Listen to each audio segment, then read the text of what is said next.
જે સુખ ભેગું કર્યું એને સત્કાર્યમાં ઉપયોગ કરી એને પુણ્યમાં. જો અહીંયાથી અમેરિકા જવું હોય તો રૂપિયાને કેવા ડોલરમાં કન્વર્ટ કરી દો છો અને પછી લઈ જઈને વાપરો છો ને, ત્યાં ચાલે છે ને. એમ જ અહીંયા ભેગું કરેલું સુખ પુણ્યમાં કન્વર્ટ કરી દેશો તો અનેક જન્મો સુધી તમને સુખ આપતું રહેશે. મૂકી જશો તો કઈ નહીં થાય, આપી જશો તો તમે સુખને પુણ્યમાં કન્વર્ટ કર્યું કહેવાય. અને એ પછી પુણ્ય તમારા ખાતામાં એવું જમા થશે, નહીં ઈચ્છો છતાંય સુખ આપતું રહેશે. હવે નથી જોઈતું કે ના તારા પુણ્યો છે, લેવું જ પડશે.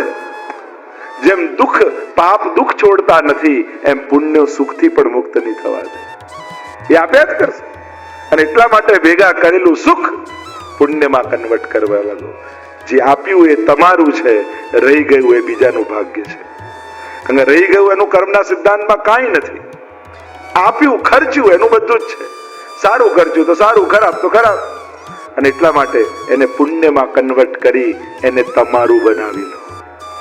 જે વસ્તુને તમે પુણ્યમાં કન્વર્ટ કરો છો એ તમારું થઈ જાય છે. અને એટલા માટે કાલથી શરૂ, બરાબર ને?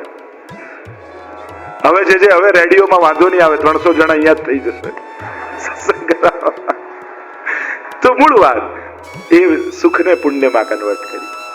તો મહોદાર મહાપ્રભુજી તો એ સમય ઉદાર છે. સર્વસ્વ દાન તેણે સમય કરે શ્રી વલ્લભજી ઉદાર. આ સુકુમાર સુત. સુકુમાર નો અર્થ ટીકામાં આચાર્યોએ કર્યો. સુ એટલે દેવતા, કુ એટલે પૃથ્વી, ને મા એટલે લક્ષ્મી. આ ત્રણેયને જે સુખ આપનારા છે, ત્રણેયનો સ્વીકાર કરનારા છે, એવા સુકુમાર સુત ઉદયો શ્રવણે સુની. કે આ સુકુમાર પ્રગટ થયા છે, સ્વયં પ્રભુ પ્રગટ થયા છે, એ સાંભળીને સર્વસ્વનું દાન કરે છે મહાપ્રભુ. આપણે ત્યાં તો પ્રસંગમાં આવે ને કે જયારે ઠાકોરજી પ્રસન્ન થાય એનાથી વધારે શું? એટલું ગિરધરજીને કડું આપી ગયા અને કહ્યું કે કઈ જરૂરી હોય ત્યારે વાપરજો. અને એકવાર દોંધી પદ ગાતા હતા અને નવનીતલાલ એટલા પ્રસન્ન થઈને તાલ આપે. ગિરધરજીને થયું આજે નવનીતલાલ કેટલા પ્રસન્ન છે, શું નોછાવર કરું? તો કડા કાઢીને નોછાવર કરીને દોંધીને આપી દીધું. પછી બહાર આવ્યા સેવામાંથી ત્યારે ચિંતા થઈ, અરે ગુસાઈજીએ તો કાકાજીએ તો કહ્યું હતું કઈ બહુ જરૂરી કામ હોય ત્યારે વાપરજો, અને મેં તો આપી દીધા. હવે કાકાજી પૂછશે તો શું જવાબ આપું? ગુસાઈજી પરદેશમાંથી પાછા પધાર્યા. ગભરાયેલા ગિરધરજીને જોયા, પૂછ્યું બાવા ચિંતામાં કેમ છો? કાકાજી એક અપરાધ થઈ ગયો. શું? આપ જે કડા આપીને કહીને ગયા તો જરૂરી કામમાં ખર્ચજો. અને એકવાર દોંધી પદ ગાતા હતા, નવનીતલાલ એટલા પ્રસન્ન હતા, મેં નોછાવર કરીને આપી દીધા. ત્યારે ગુસાઈજીએ કહ્યું ખાલી કડા કેમ આપ્યા? જે આપણું બધું જ હતું એ બધું જ નોછાવર કરીને કેમ ના આપી દીધું? કારણ કે નવનીતલાલ પ્રસન્ન થાય એનાથી વિશેષ આપણા જીવનમાં બીજું કાંઈ નથી. આ બધું જ નોછાવર કરીને આપી દેવા જેવું હતું. પ્રભુ પ્રસન્ન થયા એનાથી અધિક બીજું શું હોય? એક અર્થ એ કર્યો, શેષનાગ રીઝ્યા. શેષનાગ કેમ પ્રસન્ન થયા? કારણ કે શેષજી નો અવતાર બલદેવજી, અને બલદેવજી સ્વરૂપ ગોપીનાથજી છે, અને પોતાના નાના ભાઈ રૂપે ઠાકોરજી પાછા પધાર્યા એટલા માટે પાતાળે શેષનાગ રીઝ્યા. નહીં તો એમ તો પૃથ્વી પર પ્રગટ થયા ગુસાઈજી, એમાં પાતાળમાં શું? એમાં શેષજી ને શું? તો કહ્યું એ શેષજી ના નાના ભાઈ રૂપે, બલદેવજી રૂપના નાના ભાઈ રૂપે, ગોપીનાથજી ના નાના ભાઈ રૂપે ગુસાઈજી પધાર્યા એટલે પાતાળે શેષનાગ રીઝ્યા. બીજો એક અર્થ એમ કર્યો, શેષનાગ શેષજી એ જે શેષજીનો અવતાર છે એ વાણીનો અવતાર છે. શેષ સહસ્ત્ર મુખ નિષદિન ગાવત, એ સતત ભગવત ગુણગાન કરે છે. અને ગુણગાન કરતા ભગવાન તો જે પાખંડ મત ચાલ્યો હતો, જે શાસ્ત્રોના વિપરીત અર્થો થતા હતા, એને કારણે આ શાસ્ત્રોના દેવતા શેષજી પોતે દુખી હતા.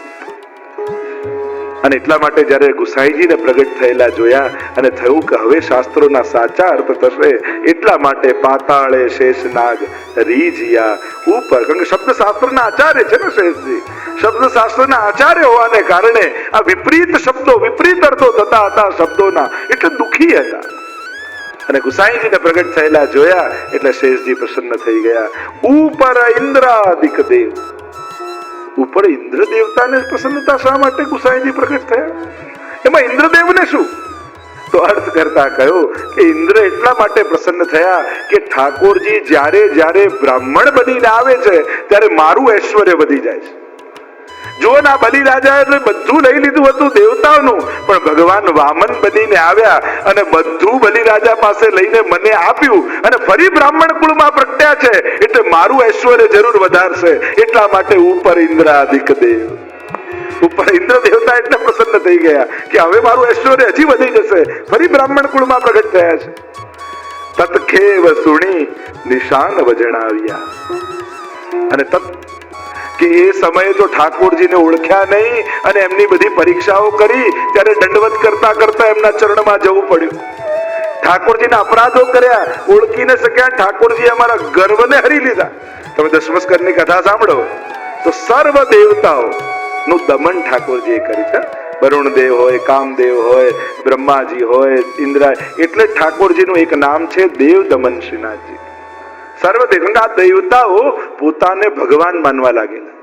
જયારે એમનો પ્રભાવ, ઐશ્વર્ય, સત્તા થઈ તો પોતાને માનવા લાગેલા. એટલે ઠાકોરજીએ દમન કરી એમને દેવતા પદ યાદ અપાવ્યું કે તમે દેવતા છો અને મારી કૃપાને કારણે તમને આ પદ મળ્યું છે અને આ શક્તિઓ મળી છે, તમે ભગવાન નથી. કારણ કે આ દેવતાઓ ભગવાન પણ આ પૃથ્વી પર પ્રસ્થાપિત કરી રહ્યા હતા. તો ત્યારે ઠાકોરજી દમન કર્યું. ત્યારે આ બધા દેવતાઓ ગુસાઈજીનું પ્રાગટ્ય સાંભળતા પહેલા જ હરખી ગયા અને વરખ્યા કુસુમ ને સમૂહ પુષ્પ વર્ષા કરવા લાગ્યા. એટલે કે પુષ્પ વર્ષા કરીને ઠાકોરજીને સંકેત કરે છે કે આ ત્યાં આ પ્રાગટ્યમાં તો પહેલેથી અમે આપને ઓળખીને વંદન કરી લઈએ છીએ, હવે શંકા નથી.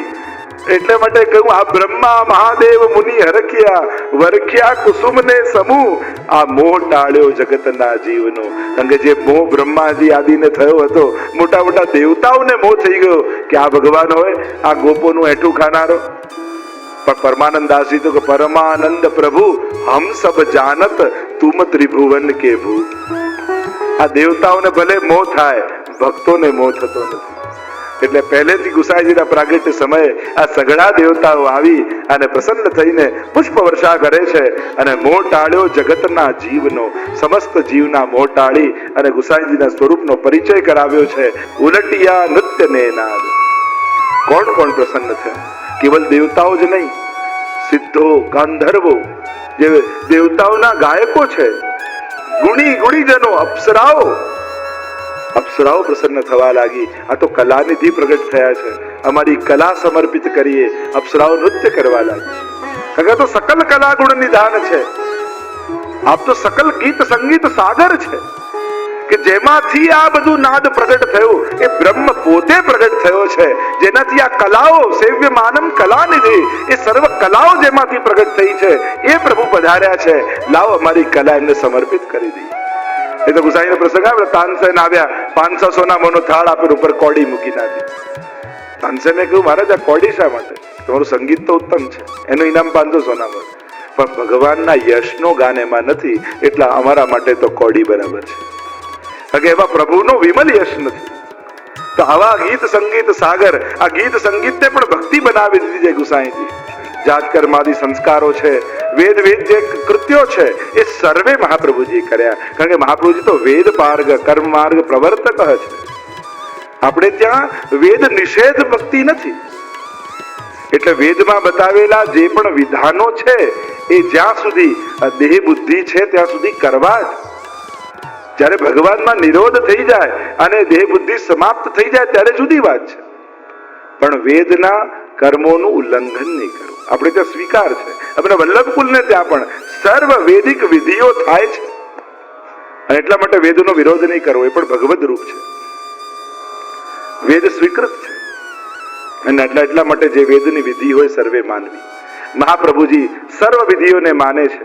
એટલા માટે એકવાર સંધ્યાવંદન કરતા હતા અને વૈષ્ણવે પૂછ્યું કે જયરાજ, આપ તો ભક્તિ માર્ગના આચાર્ય છો, પછી આમ સંધ્યાવંદન ને કર્મકાંડ કેમ કરો છો? મહાપ્રભુજીએ કહ્યું, ભક્તિ માર્ગ એ તો ફૂલોનો બગીચો છે અને કર્મકાંડ એની કાંટાની વાડ છે. જો વાડ ન કરીએ ને તો કોઈ પણ આવીને બગીચો બગાડી જાય. એટલે અમારા ભક્તિની રક્ષા માટે અમે આ બધી વેદ વિધિઓ કરીએ છીએ. અને એટલા માટે ભક્તિને સહાયક, એને કારણે મારા પર કૃપા થશે એમ નહીં, આ કરવાથી ઠાકોરજી પ્રસન્ન થશે એવો ભાવ રાખીને વૈદિક વિધિઓ કરી. પણ આને કારણે મારું કલ્યાણ થઈ જશે, આને કારણે હું સુખી થઈ જઈશ, આને કારણે મારો ઉદ્ધાર થઈ જશે, એ ભાવ રાખવો એમને આશ્રય છે. પણ મહાપ્રભુજીની આજ્ઞાને હું પાળું છું એવો ભાવ રાખીને વૈદિક વિધિઓ કરે. તો વેદ વિદિત કૃત્ય સર્વે કીધા. મહાપ્રભુજી સર્વે જે જાતકર્મ આદિ સંસ્કારો, નામકરણ આદિ સંસ્કારો જે બધા છે એ બધી જ આપણે ત્યાં 16 સંસ્કારો માનવામાં આવે છે. તો અહીંયા વેદ વિદ સર્વે કૃત્યો કર્યા. દીધા બહુ પેરે ગૌદાન. અને જયારે બહુ આનંદ, ઉત્તમ કર્મ, સૌથી શ્રેષ્ઠ પુણ્યોમાં જેમ આપણે ત્યાં ભૂમિદાન છે, સુવર્ણ દાન છે, એમ એક શ્રેષ્ઠ દાન આપણે ત્યાં કહ્યું છે, એ છે ગૌદાન. કહેવાય કે દરેક વૈષ્ણવે જીવનમાં એકવાર ગૌદાન જરૂર કરો. અને કદાચ ગૌદાન ન કરી શકો તો જ્યાં ગૌશાળામાં ઉત્તમ રીતે સેવા થતી હોય ત્યાં જઈને કોઈ પણ ગાયની સેવા યત્કિંચિત જે પણ બને જરૂર કરવી જોઈએ. આપણે ત્યાં બહુ જ મોટું પુણ્ય ગૌદાન અને ગૌ સેવાનું માનવામાં આવે છે. અને એટલા માટે જીવનમાં જ્યાં બી થાય, જ્યાં તમને પરિચિત હોય, જ્યાં વ્યવસ્થિત થતું હોય ત્યાં કાર્ય કરો. સંસ્થાઓને પણ જોવી જે ઉત્તમ રીતે કાર્ય કરતું. ઘણી વાર સંસ્થાઓમાં વહીવટી ખર્ચ જ એટલો મોટો હોય છે કે જે ઉદ્દેશ્યથી આપણે આપ્યું હોય તો ત્યાં પહોંચે જ નહીં. તો સંસ્થાઓ પણ સાત્વિકતા બનાવી રાખે, સંસ્થાઓ પણ કોશિશ કરે કે બીજા બધા ખર્ચાઓ ઘટાડી જે ઉદ્દેશ્યથી ધન મળ્યું છે એમાં જે ધનનો ઉપયોગ થવો જોઈએ. જો ઘણી મેં સંસ્થાઓમાં એમાં જોયું કે એ લોકોનો વહીવટી ખર્ચ એ લોકો એટલો મોટો બનાવી નાખે કે જેના માટે ડોનેશન મળ્યું હોય એ તો 50% જ ત્યાં સુધી પહોંચે. 50% તો એના વહીવટમાં જ ખર્ચાઈ જાય. તો એ પણ શ્રેષ્ઠ ન કહેવાય. ધાર્મિક સંસ્થાઓ, આધ્યાત્મિક સંસ્થાઓ અનેક પ્રકારની હોય. ઘણી મનોરંજન માટે બની હોય, ઘણી સમાજ સેવા માટે બની હોય, ઘણા આવી ભક્તિ અને સત્કાર્ય માટે બની હોય. તો જ્યારે એવી સંસ્થાઓ હોય જેના કેન્દ્રમાં ભગવાન હોય એવી સંસ્થાઓમાં બહુ સાવધાની રાખવી છે. કારણ આ જે કાંઈ પણ છે ઠાકોરજી નિમિત્તે છે અને પ્રભુ નિમિત્તે જે થઈ રહ્યું છે તો એ ધન પ્રભુ નિમિત્ત સુધી, ગૌ નિમિત્ત સુધી જાય એનો વિવેક એ સંસ્થામાં જળવાવું જોઈએ. એટલે બધાએ સાવધાન રહેવાની જરૂર છે. આપણે જ્યાં પણ હોઈએ ત્યાંથી જે ઉદ્દેશ્યથી મળ્યું છે એમાં વપરાય છે કે નહીં. તો જ્યાં જ્યાં સુંદર રીતે આવી ગૌ સેવા થતી હોય ત્યાં જઈને પણ તમે સેવા કરાવી શકો. પણ એ રીતે ગૌદાન, ગૌ સેવા, મહાપ્રભુજી ગૌદાન કરી રહ્યા છે. આપે તો ગૌ સેવા માટે બહુલા ગાયનો પ્રસંગ આવે, બહુલાવનની બેઠકજીનો, કે પથ્થરની ગાય અને રાજાએ કહ્યું કે આ પૂજા બંધ કરો. યવન રાજા તો મૂર્તિ પૂજાનો વિરોધી, ત્યારે જ પૂજા કરવા દઉં જે મારી આંખની સામે આ ગાય ઘાસ ખાય. મહાપ્રભુજીએ કહ્યું અમે અનુભવ કરાવીશું. અને ઘાસ લીધું. એ બહુલા ગાયની મૂર્તિની પાછળના ભાગમાં ઘાસ લઈને મહાપ્રભુજી ઉભા રહ્યા અને ગાય જીવંત બનીને મુખ વાળી અને મહાપ્રભુજીના હસ્તમાંથી ઘાસનું ગ્રહણ કર્યું. એ બહુલા ગાયની પ્રસિદ્ધ વાર્તા જે આપણે ત્યાં આવે છે. તો મહાપ્રભુજી આ બધી સુરક્ષાઓ કરી છે, સમાજને પ્રેરિત કર્યા છે આ બધા સત્કાર્યો માટે. અને એટલા માટે અહીંયા મહાપ્રભુજી ગૌદાન કરી રહ્યા છે. અને આ માનસુ સ્વજન સંતોષિયા. અને જે સ્વજનો, ભગવદીઓ, મહાપુરુષો, સગા સંબંધીઓ જે પણ આવ્યા છે એને સન્માન આપીને સંતોષ આપ્યો છે.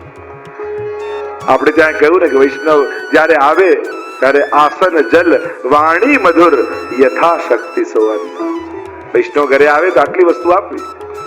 આસન એને વેદાંતમાન કરો, જલ જલપાન કરાવો. હરેક વૈષ્ણવને જલપાન કરાવો ને તો મહાપ્રભુજીના બેઠકની જારી બરાબરનું પુણ્ય છે. કારણ કે એના હૃદયમાં શ્રી વલ્લભ બિરાજે છે. તો આસન જલ વાણી મધુર, મધુર વચનો કહેવા. તમે આવ્યા, ખૂબ આનંદ થયો. મારા ઘરે જાણે સાક્ષાત ઠાકોરજી તમારા હૃદયમાં બિરાજીત પધારે. એવા મધુર વચનો બોલવા. આયે મેરે નંદ નંદન કે પ્યારે, માલા તિલક મનોહર બાનો, ત્રિભુવન કે ઉજ્યા. પરમાનંદાસજીના ઘરે આવ્યા, કેવા મધુર વચનો કયા. મારા નંદ નંદનના વાલા ઠાકોરજીના પ્રિય એવા વૈષ્ણવ મારા ઘરે આવી રહ્યા. કીર્તન બનાવીને ગાયું, મધુર વચન. પર યથાશક્તિ સોન. એક કણિકા પણ સૂકો મેં મિશ્રી લેવડાવી દે.